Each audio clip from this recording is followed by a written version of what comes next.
In the first video we shot for fall protection, we looked at the overall OSHA impacts to 100% fall protection on steel towers. This video we're going to focus more on steel towers, what kind of methods we can use, and equipment that we can use to move around on the towers and facilitate our work. Hi, I'm Dave Kadich, one of Western Area Power Administration's fall protection coordinators. With me today also is James Hill. He's the other Western Area Power Administration fall protection coordinator. We also have joining us in the tower today is Charlie Garcia. He's Western's senior structural engineer. Charles is going to give us some tips on where to anchor in the towers and some things we need to look at from an engineering standpoint. All right, Charlie, how long have you been researching and studying transmission structures on towers? Been doing towers for Western now for 27 years. The ladder structures, the comm towers, substation structures, all the steel structures. So as a structural engineer, Charlie meets with us on occasions and we review where we can and can't attach in the steel towers. Let's go over some of the equipment that we're using in the tower today. So what I'm using today is a Lifeline, 30-foot Lifeline, also known as a cow's tail or a monkey's tail. Attached to it's my mobile fall arrestor, the ASAP lock, and it's attached to a horizontal member that's a double lattice steel, so it's going to meet the 5,000 pound anchorage requirement with a sling. Charlie's also hooked up in the same fashion but with a shorter 15-foot cow's tail, and as you can see he's also hooked with a 6-foot Y lanyard with the big butt snaps to a horizontal lattice member here. Dave is hooked with a shorter Y lanyard with the big buck hooks, but as you can see here, this double lattice steel setup right here is too big for his buck snap to go over, so Dave has improvised and used a sling that's 5,000 pound rated to hook into for his continuous fall protection.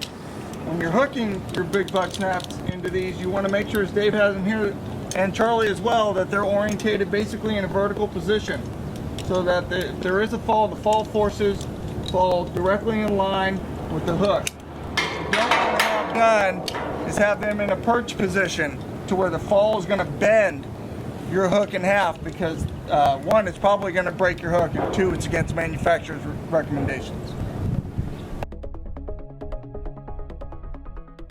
Hey Charlie, so from a lineman perspective, when we're in the tower, we're primarily concerned with where we can't attach. So from your perspective as an engineer, where are the places we should be looking at for the most safest places to attach? Today we're out here on a 51N. It's a dead end tower, 500 kV. So you got a lot of big members in here, like we're attached here on our vertical Lifeline. It's a double angle member.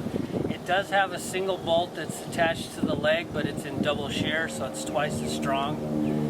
So this is a really good member for strength. Also, this member right here next to me, it's above my T-ring here, and I'm attached on the end. This one it's a little different, it has 2 bolts on the end, one on the other side, but even one bolt is strong enough.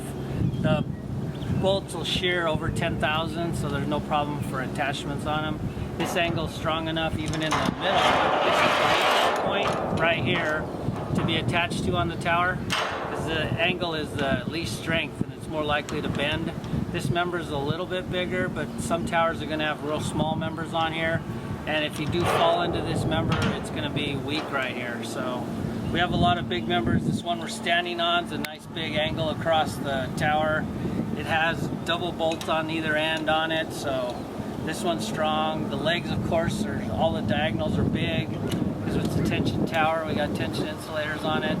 If it were a suspension tower in a light loading zone, we'd have a lot smaller members, more single bolts we have to worry about to be careful on. On these members here, Charlie, can we move more than one person out in the center, or we want to stay away from that? No, you don't want to have more than one person in the middle of an angle. Keep them on the ends. Like I said, this one has 2 bolts on one end, one on the other, so it's still a 1 bolt connection. It's stronger on this end than that end, but don't put 2 people in the middle of a member like this. You want to keep one and then keep them on the ends. Now on our vertical Lifelines, we're both attached to the same member up here, but that member up there is 2 members bolted together. Right, it's double shear on the bolts, so the bolts are twice as strong. So when we go thinking about a fall protection anchor, in this case, we can go to 10,000 pounds fall arrest for both individuals because we have two members bolted together, increasing the capacity. Right.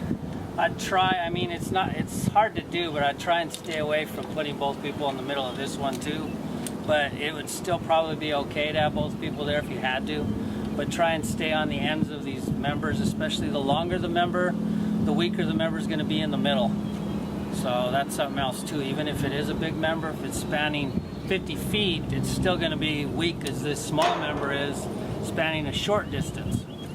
James was asking me a question too on this member we talked about earlier, because there's a bolt over here. It's a single bolt, but then we got this member that I'm sitting on right here that's coming up to it. And I guess the question was really, is this member right here, they're all separate members, so this one doesn't really affect anything. If you were to fall, you're really only looking at one member at a time, and it shears through the bolt right here where it's attached on this one side only. It doesn't affect this member at all because this member's on the back side. They would have to shear through the bolt in a different place. So it doesn't help it, doesn't hurt it, doesn't do anything with this other member here attached to the same bolt. And like I said before, this one's a single bolt, on the other end is a double bolt, and the member going up from it has two bolts on it too in the same connection, but it doesn't change anything with this member because it's really only the bolts on the end that actually affect it, with each member separate. So Charlie, speaking upon the steel and stuff and the bolted connections, which is stronger? Is the steel itself stronger than the bolt or vice versa? It's the bolt all the time, and that bolt right there on our transmission line structures, it's all laid out all the time on design to shear off around 14,000 to a little bit higher, depends on the actual size of the angle on how it shears through, but the bolt's always stronger. So what happens is we always want, what I always try and do, like now that I'm up here, is always stay by a bolt so I can shear through the bolt. And we want this angle to shear right through that bolt. That's the strongest thing you can have, and it's way stronger than 5,000 pounds. This angle here, if you put a weight in the middle like we were talking about, it starts to bend the angle, and once it bends the angle, it's twisting. So we got like a lever arm, you got some actual moment going on, and it's easy to rip through the angle itself and leave the bolt there. So you'd actually rip the angle off the tower and the bolt would be fine if it actually failed. And that's why this point is so weaker in the middle, and the minute you go to the end, you don't have any moment. Just like you'd use in a shovel or an axe, you don't have a lever arm right here. And the longer the lever arm, the worse it gets. We get a lot of questions on where to hook your mobile fall arrestor on a vertical lifeline when ascending or descending towers. The two options that we're using here at Western are on your dorsal or on your sternal. The option I'm showing right here is having it hooked on your dorsal D. And some of the reasons for that is that you almost don't have to tend it. It would just carry on beside you, depending on how your vertical lifeline was placed, it would travel up and down with you, hopefully unhindered. The other option that you're going to have is having this hooked to your sternal D. And having it hooked to your sternal D allows, one, easier access for the individual. Instead of having to have a helping hand put it off and on, you can have it in front for you to take it off and on, and then you'll be able to mind it with your arm and physically watch how it carries going up and down the rope. With it hooked to your dorsal, it's behind you, so seeing those type of setups is obviously going to be more difficult.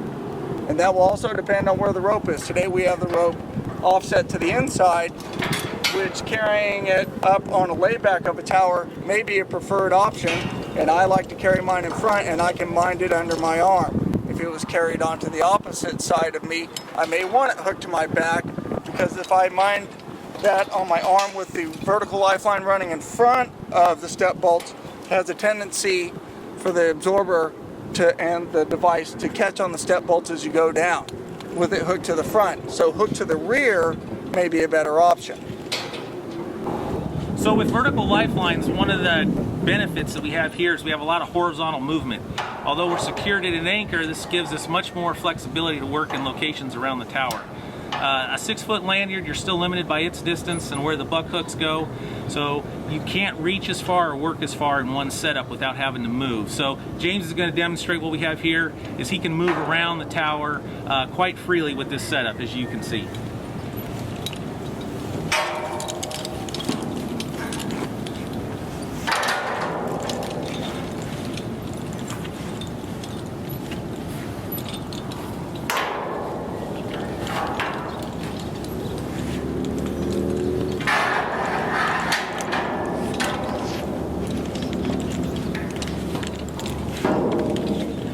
So as you saw in the demonstration, some of the things to consider with the ASAP is if you are coming back up the tower and you're moving quickly, there is a tendency for the rope not to want to roll through the ASAP with a lot of weight on it. So you want to mind this ASAP as you're climbing, just pulling this and keeping this tight.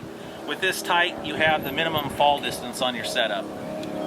So once you've moved into location, you may find that your mobile fall arrestor is sitting down at approximately your waist level, which is okay. Once you're at work location though, what you want to do is raise this up and then put your device into the locked position, so now the device won't creep down on you and it'll keep your distances short. Charlie, why is this important? If we keep this high and tight like this rather than low, what's the advantages from an engineering perspective? Well, it keeps all the forces on the member up above that we're attached to as low as possible. It also limits your fall distance and everything so that you're not putting much load on you and you fall too. And it really is handy. It works really well. I like this lock thing on here to move it around and take it off lock, move it down. It works really easy.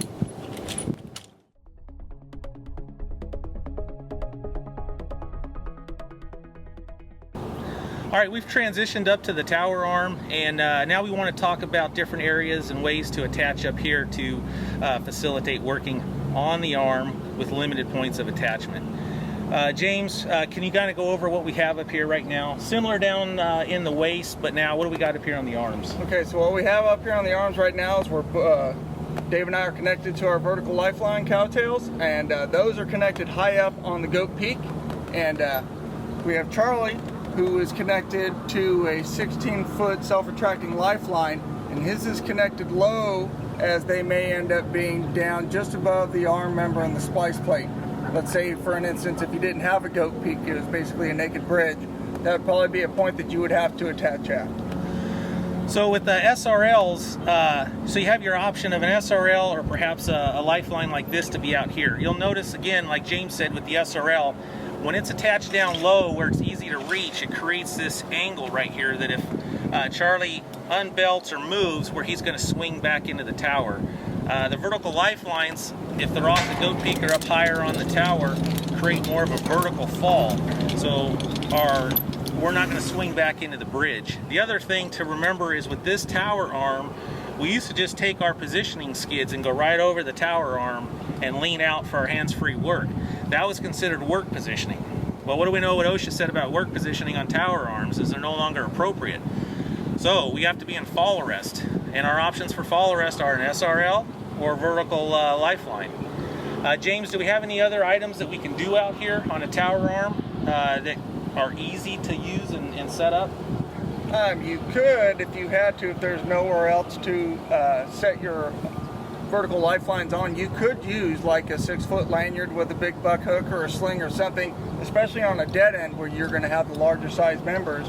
And if they were engineered, checked, and rated, you could hook directly to the arm and have that be your fall arrest point. You could also look at ways of making yourself be in work restraint, and that way you wouldn't require an anchorage because you'd have no fall. So Charlie, when we look at fall arrest on an arm, now we're out on the end of the arm. We're not back at the tower like how we are connected here. If I take my cowtail here, throw it around the arm, and connect my buck snap to it, is this suitable on all tower arms or perhaps just this dead end with the strength and size of it? What do you think? Well, this one here has, like we said before, we're on a big dead end tower, but this one does have a big member here, and it's got a brace right here with a bolt, so this one's fine. You could have an arm though that has a really small member here, which depending on how it's framed, it might be okay, it might not. But if it didn't have a member here or a brace like this at all, then this member here is going to be a tension member and it's pretty weak. So it could be a problem attaching to for a strength issue because it might not be strong enough. And that's a good question. Can you tell us, when we look at tower anchorage points, we know OSHA says if it's a non-engineered anchorage point, we need 5,000 pounds here. Yeah. We're not sure that we have 5,000. Can you tell us what an engineered anchor point is? Because there's a lot of discussion that says, well, really in a tower, all you need is 2 to 1. If I know what my fall factor is and I know my energy, I only need 2 times that for the anchor. But can you go over what it means to have an engineered system and what that would entail? When we do an engineered system, we have to look at every single piece. So you got to look at the strength of this piece, the rope, how it's attached on your body harness, as well as the anchorage itself. So every piece you're attached to has to be looked at separately and looked at, like in this case, how the load's applied even. It would be a use issue on what you're going to do at this place and how the loads might be transferred through to drop below that 5,000 pound and do something that, you know, say this was rated for 900 pounds as it says on the strap here for fall arrest. So that you're thinking maybe you can get away with 1,800. But you have to look at every piece and how you'd be using it, how it might fall if you fell from it, to make sure that the whole system was good enough before you could even get to the 2-to-1. If we engineer this anchor point right here, can I take that information and go to that anchor point, or is that a completely different solution you have to have for down there? No, they're all different. See, every place you attach to would have a different situation, so you'd have to cover all of them before you could even say every place in here was okay. That's why with the rules, when we say 5,000 pounds, we just look at every joint and see if it's good for 5,000, and we don't really care what you do up here then. So if all of these are good for 5,000, you can do whatever you want, attach anywhere you want. But if we ran across some that are only good for 1,000 or something like that, those would be ones right now we'd say, well, you need to stay away from them because we'd have to have something else to protect you at that place. And the rest of the engineering team back in the office is doing that analysis right now with PLS CAD, trying to figure out where on the tower the loads can be applied and how much. Yeah, the first place we're looking at is just to go through and try with the 5,000 and see where it works, and then go to the next tower. But we're covering all the towers in Western, so we got to go one series at a time. So it's going to take some time, and you know, for us, we have to come up and do the work. We still have to change out the dead end insulators. We still have to do the work on the conductor. Until the tower engineering analysis gets done, these vertical lifelines seem to work out so far for us. They're beneficial. James, do you have anything to add on the lifelines as far as how we have the mobility around the tower? Yeah, the one thing the lifeline does offer you to do, it allows you to be able to move on the structure as you need to, just like you used to be able to move when you were free climbing, as long as you make sure you're tending your mobile fall arrestor. I have mine in my lock position. Dave has his not in his lock position, and it's going to end up creeping down on you as you move closer in. You're going to want to tend that back up so that you're keeping your fall distances to the minimum possible. One thing to point out about the towers, you can see where Charlie and Dave both attached at is above the splice joint, because if they attach below the splice joint, now you'd have to take in that entire diagonal length down to the end of the dead end arm as part of your total fall distance. So when you are attaching on arms that would allow for an anchorage, make sure you're attaching to where you're not going to be able to increase your fall by sliding down the diagonal member. All right, so now once we get out on the end of the arm, we're using the vertical lifelines to get to the transition out to the end. Once we get out to the end, now we have to come back into some type of work positioning to work hands-free. But remember, we can't be in work positioning on a tower arm. It still has to be fall arrest. So these ropes that we're on, they're short enough so that they don't encroach upon the mat, either hanging below the tower, or if we see James, this is all he has so that we're clear of the mat distances with these ropes. So James, once you get here to this position, demonstrate the transition that we're using. Okay, so one option you have is, of course, to stay into your lifeline. But if you wanted to clear this up because you had several members up here performing a dead end job, what you can do is hook in another fall arrest device, whether it's an SRL, a Y lanyard, or a regular lanyard, short as possible please, to your dead end point, because this will be a rated fall arrest position, most likely even on light towers. So what you do is around here, big buck snap won't fit around this member, so I've used a sling, and then I would hook this back into my position D, and then take my rope lanyard off and let that hang. And then hopefully either I would tie it off or my buddy would bring the rope back out to me when it's done working, and then position back to the other side of this squared arm, or if it's a triangular arm, we were done working both sides and then transitioning back in towards the bridge. All right, Charlie, in looking at this work position, what are some of the things that James needs to consider when he's out on the end of the arm?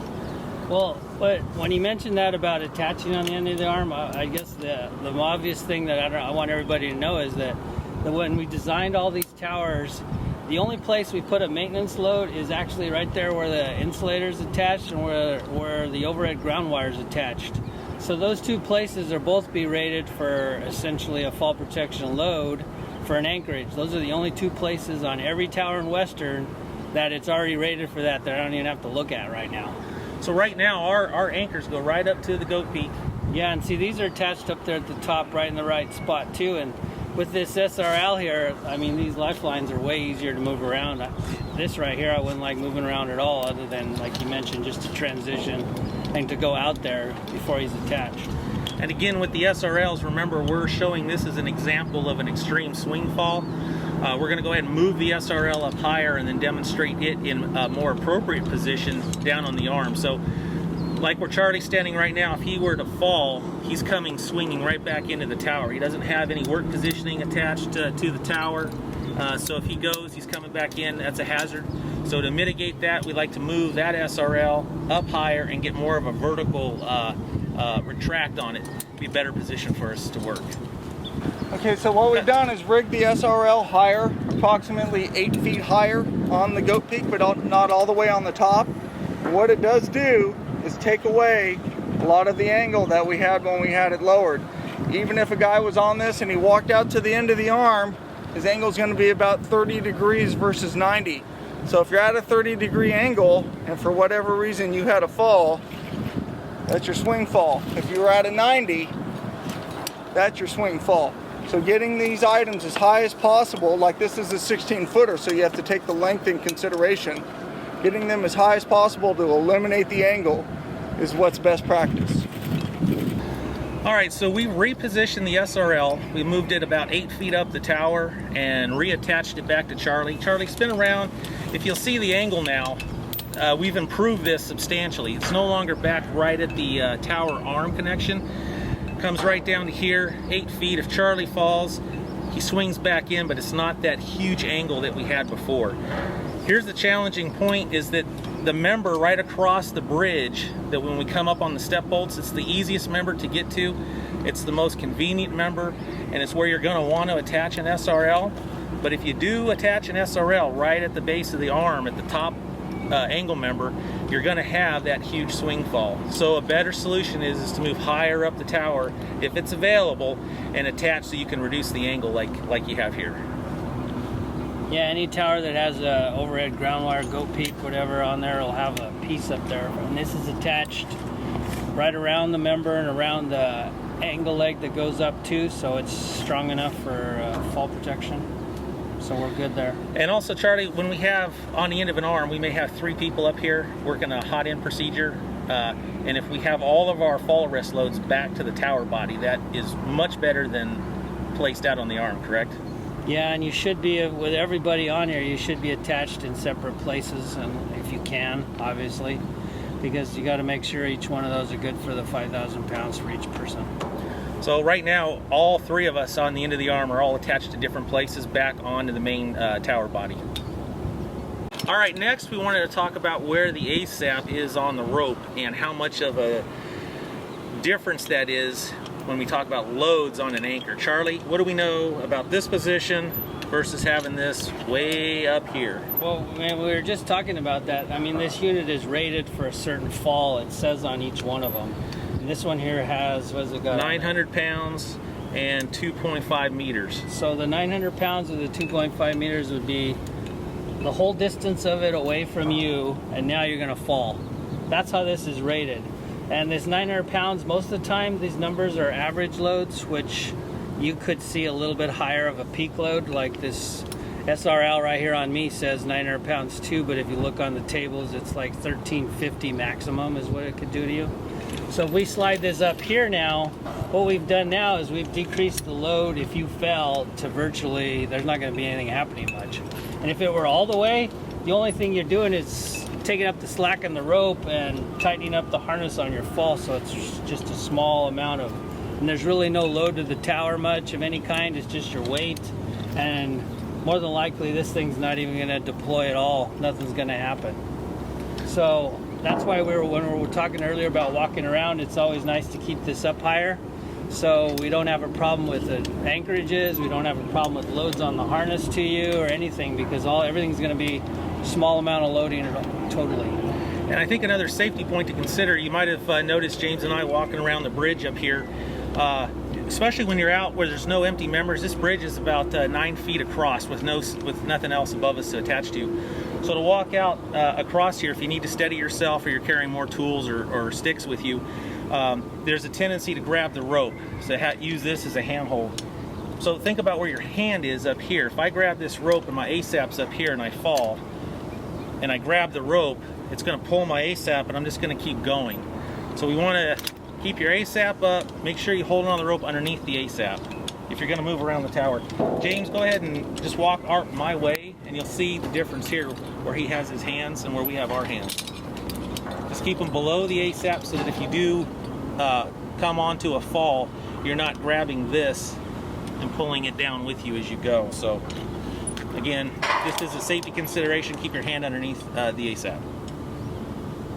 All right, another point with the ASAPs here is this is a device that's going to come down and lock up as soon as you start to fall, but it relies on the outside sheath of the rope to do the stop. So it's important on equipment inspection that you make sure you don't have cuts or abrasions in the rope. So James, what would happen if we had a cut here, it rode on the end of the steel and we didn't catch it? Yeah, so if you missed a cut rope for some reason and you did have a fall, and let's say the tooth device fell below the cut line that you had, this sheath of this rope is going to continue to slide because this all acts together. It tightens up onto the inner core and that's what holds. But if there's a sheath cut above your fall, this sheath has nothing stabilizing it in place. It's going to continue to run down to the end of the rope. So basically your fall is going to continue to be how much ever sheath you'll let out or the ground. Again, point to consider, we don't want to encroach upon MAD. We don't want to pull all of this down and be at the very bottom end of the lifeline. So do the equipment inspections, inspect your equipment. And also, if you do have a fall into a rope, and you may look at it and say, oh, it's okay. If you had a legitimate fall, you left your feet for whatever reason into this rope, this isn't worth your life. So let's buy a new one. Get out of this one. We should have spares, hopefully. Get a new one. And let's not reuse equipment that's had falls into them. And that would include the anchor ropes and everything else in place. The ASAP and the lanyards as well.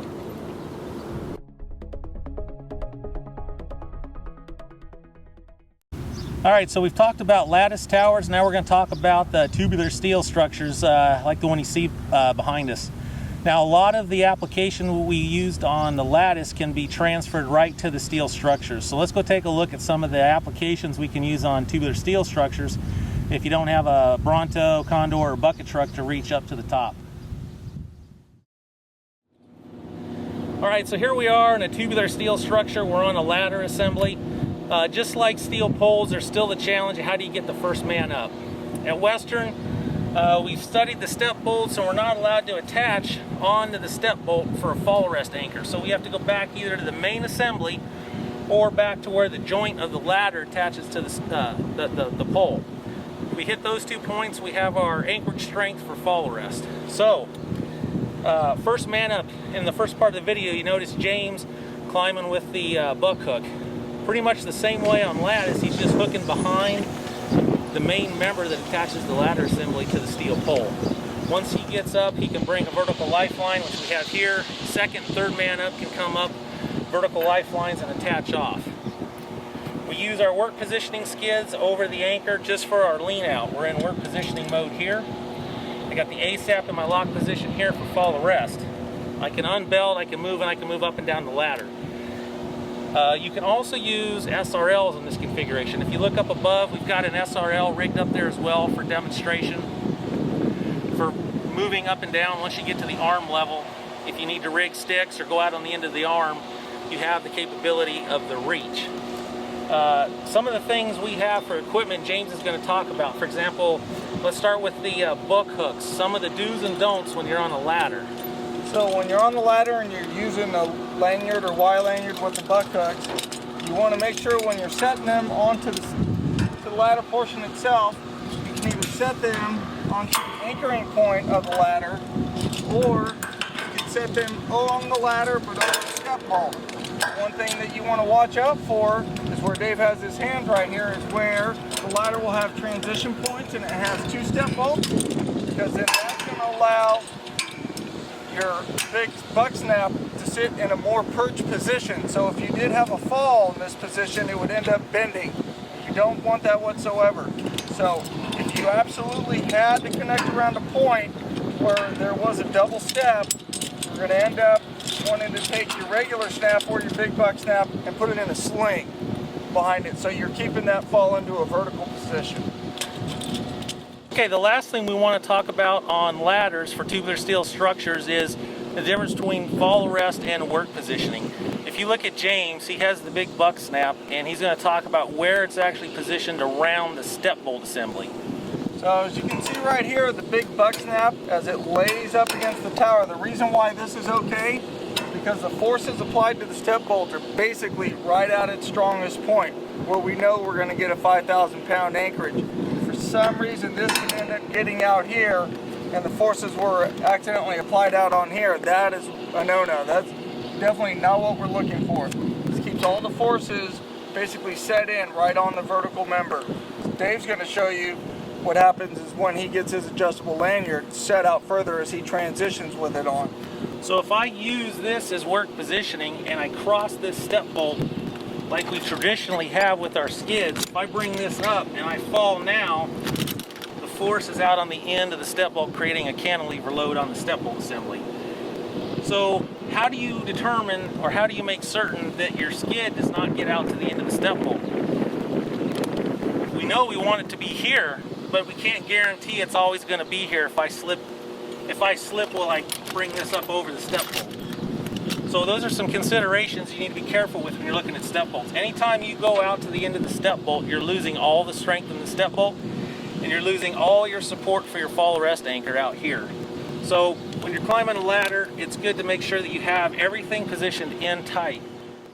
All right, so I hope this showed a few of the techniques that you can use to climb on the tubular steel structures. First man up or second and third man up with the vertical lifelines. In a later video series, we're going to discuss working on the end of the arms on the tubular steel structures and go over more details of work positioning up at the higher elevations. But for now, we're just trying to determine first man up and rest of the crew. Stay tuned for the next video series. We'll talk about that then.